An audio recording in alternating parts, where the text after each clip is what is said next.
What's up mga idol?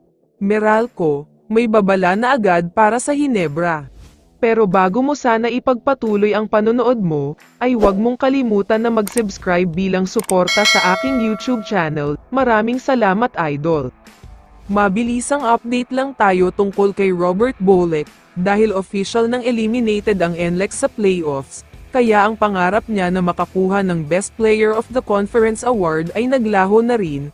Wala na siyang chance na makuha ito.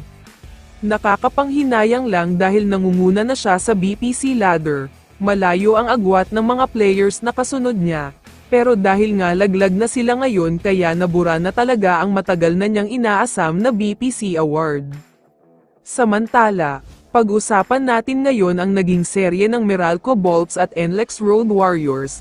May chance sana ang NLEX na makaisa sa Meralco noong Game 1, dahil lumamang sila ng double digit at kontrolado pa nila ang laban. Naubusan lang sila sa dulo kaya sila natalo, pero ibang istorya naman ang nangyari sa Game 2, dahil sila naman ang naghahabol buong game, pero ang pinagkaiba lang ay hindi sila nakahabol tulad ng ginawa ng Meralco noong Game 1, kaya tuluyan na silang natalo at nalaglag. Kaya naman dahil sa pagkapanalo ng Meralco kontra sa NLEX Road Warriors, sila na ang pangalawang team na makakapasok sa semifinals, at ang makakaharap nga nila sa Best of 7 series ay walang iba kundi ang Barangay Hinebra.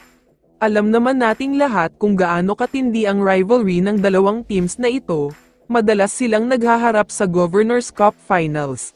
Pero ngayon nga ay iba naman ang mangyayari, dahil All-Filipino Conference ito at walang import. Samantala, pagkatapos naman ng laban ay nagkaroon ng post-game interview ang Meralco, at may babala na agad sila para sa Barangay Hinebra. Ayon sa kanila ay ibang Meralco na daw ang makakaharap ng Hinebra ngayon.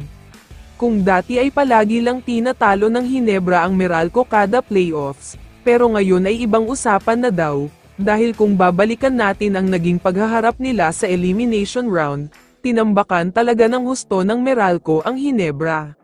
Alam daw nila na iba na ang laro kapag playoffs, pero alam daw ng Meralco na kakayanin nilang maulit ang nangyari noong elimination round, at maghahanda daw talaga sila ng husto para talunin ang Barangay Hinebra.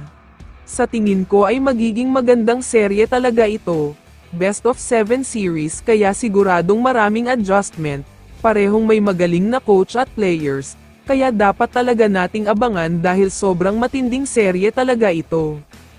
Kaya naman kung ikaw ang tatanungin idol, ano ang expectation mo sa magiging serye na ito? I-comment mo naman ang sagot mo sa tanong na ito. So dito na nagtatapos ang video na ito. Maraming salamat sa pagsuporta at panonood mga idol. Ingat at bye-bye.